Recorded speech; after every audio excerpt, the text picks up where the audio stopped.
As Ken said, my name's Aaron Hall. I am still an attorney, but I am making the transition to in a career change. And I have CCC, largely the CTM program, the family over there on 4th Street, that really helped inspire me to make the change. So I just wanted to start by saying thank you to everybody, the CCC community. You guys are a real asset to Flagstaff, to Northern Arizona. Just being involved with the community over there on the 4th Street campus. The sense of support I got over there really gave me the courage to make a big change in my life, and I appreciate that. So I was funny just looking at that Stanley story.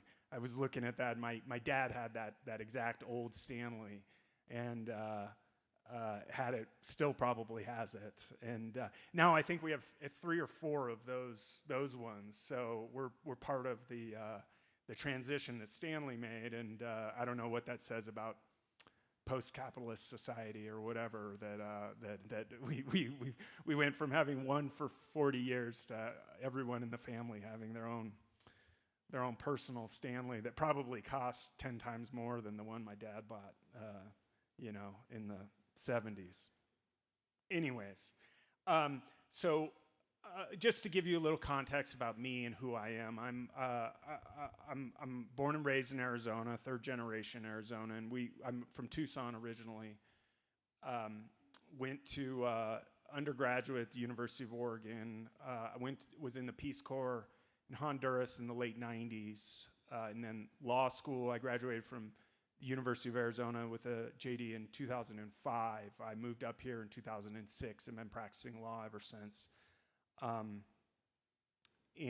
Started with the county attorney's office, and then went into private practice after a few years and did transactional work, and now do civil litigation for a firm. It's a statewide firm, but I'm the only lawyer here in the Flagstaff area.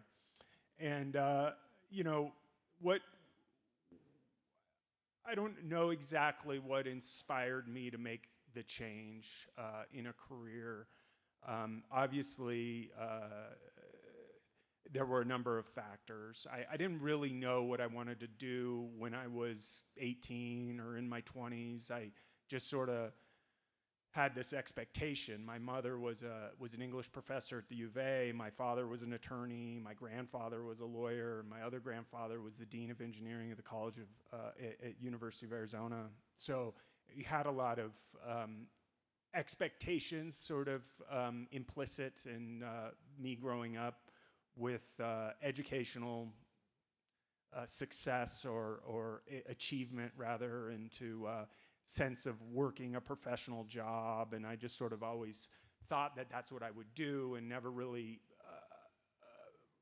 had a driving passion for this thing or that thing, and just sort of, well, I guess I'll go to law school. I don't really know what else to do. And so when I got back from the Peace Corps, I just started working and then applying to law school, and eventually did that. And one thing leads to another, as many of you can probably attest to.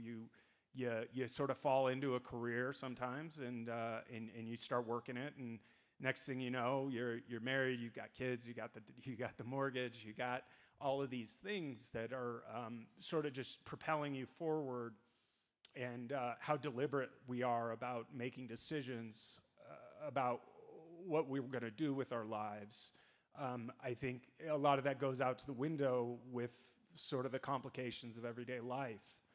I think that for me, I think COVID was a bit of a wake-up call. My wife had some health issues that were also a bit of a wake-up call for me, and just kind of, you hit about the 20-year mark in your career, and you're thinking, I got to do this for another 20 years, and it just felt really overwhelming to me. So I don't know what the reason was initially, deep down, why I started taking classes at CCC. I knew I wanted to continue learning. I was interested in the trades, in learning more about that. We actually had a couple of rental properties at the time, and it was, everything was getting so expensive. Just hiring somebody to come out and fix a toilet was starting to be such an exorbitant price. I needed to start doing some of that work on my own if we were going to continue down that path. And so I started taking classes at CCC, and immediately, just felt a lot of support and a lot of interest in from the community, from the teachers, from Ken, from Steve, from Tiffany, everyone over there. I didn't have any classes with Vance, but we know him from around town. So it really did feel like a family over there, and so it gave me the freedom and the confidence to explore going into another career. And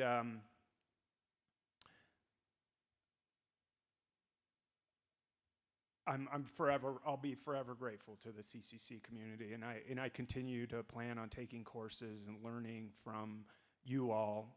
You have so much to teach, and so many of you have similar stories of probably career changes, upheaval in your lives, and different things that have inspired you to do different things with your lives. And I think it's really powerful that you bring those stories to your students, to your community, and tell them what you've been through and what brought you to where you are now.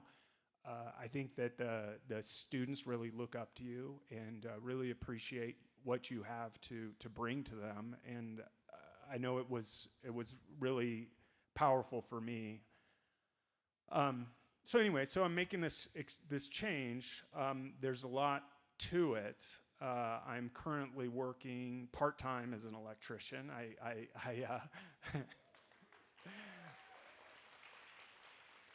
I got my certificate in May, and that was fantastic. And then I started working for a local electrical outfit. They've been really fantastic. They've been very understanding to my situation, and I'm hoping to wind up my legal practice early next year and make the transition full time. So I work I actually just did the outfit change in your parking lot in my car.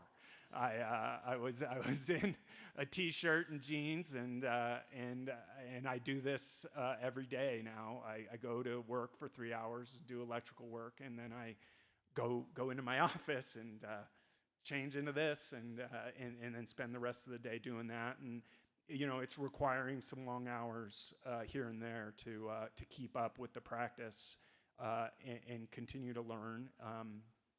But I want to continue to be involved with CCC. I hope to continue to take classes as things hopefully calm down in my life, schedule-wise. But I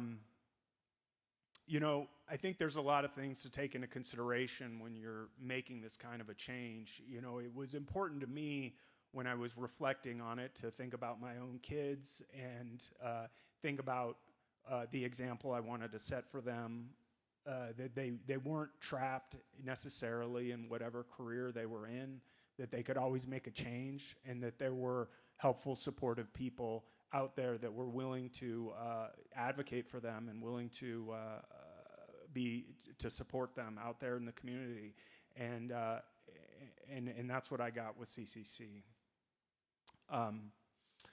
So one thing, I don't know how many of you know Kay McKay. She's since passed, but she was a longtime fixture in Flagstaff, ran Boys and Girls Club for many years. And when I started up here at the county attorney's office, Terry Hance was the county attorney at that time, and she would come in and talk to us from time to time. And she told us an anecdote that's always, not anecdote, but just a